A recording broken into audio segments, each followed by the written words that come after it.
ìtúsílẹ̀ rẹ̀ lọ́gbà ẹ̀wọ̀n.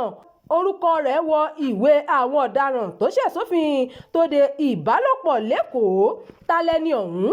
Ẹ súnmọ́ bí ẹ wá gbọ́.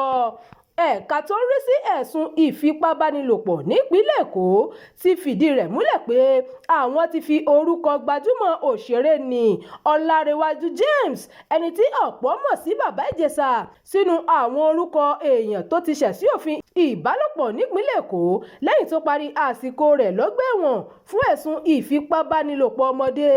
Ilé-ẹjọ́ rán Bàbá Ìjẹ̀ṣà lọ sí ẹ̀wọ̀n fún ẹ̀sùn àṣemáṣe pẹ̀lú ọmọdé lọ́dún 2021. Ìkéde yìí wá láti ọwọ́ ìjọba ìpínlẹ̀ Èkó lẹ́yìn tí ìròyìn òfegè kan jáde pé ilé-ẹjọ́ gíga ti dá a láre. Agbẹjọ́rò àgbà àti kọmíṣánná fún ètò ìdájọ́ ìpínlẹ̀ Èkó Lawal Pedro San ṣàpèjúwe ìròyìn ọ̀hún gẹ́gẹ́ bí ìròyìn ẹlẹ́jẹ̀. Bákan náà ló tún fi kìlọ̀ ránṣẹ́ sí gbajúmọ̀ òṣèré tó jẹ́ akẹgbẹ́ Bàbá Ìjẹ̀ṣà Yomi Fabiyi àti àwọn èèyàn míì pé kí wọ́n dẹ́kun gbígbé ìròyìn ẹlẹ́jẹ̀ kiri fún aráàlú. Nínú àtẹ̀jáde tí wọ́n gbé sójú òpó ayélujára, ẹ̀ka tó lòdì sí ìfipábánilòpọ̀ nípínlẹ̀ Èkó fìdí rẹ̀ múlẹ̀ pé lótìítọ́ ni pé àwọn ti fi orúkọ Bàbá Ìjẹ̀ṣà kún orúkọ àwọn èèyàn tó ti ṣẹ̀ sí òfin ìfipábánilòpọ̀ ní ìlànà pẹ̀lú òfin ọdún 2021. Ẹ̀ka náà ní ìgbésẹ̀ ọ̀hún dá lórí dídá ààbò bo àwọn ọmọdé àti ọ̀dọ́mọbìnrin lọ́wọ́ àwọn ìwà báyìí àti láti jẹ́ kí àwọn aráàlú ní àǹfààní sí ìròyìn tó yẹ.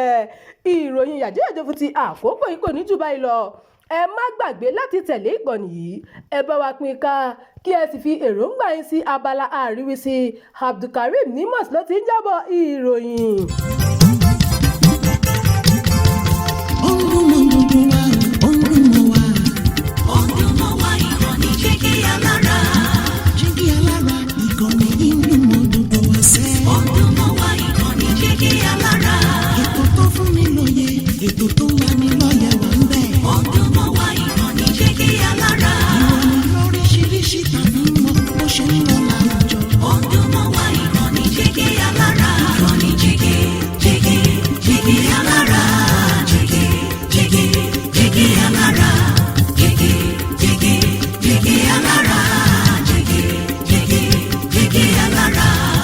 Ìkànnì Jígí Alára 24, bàbá gbogbo.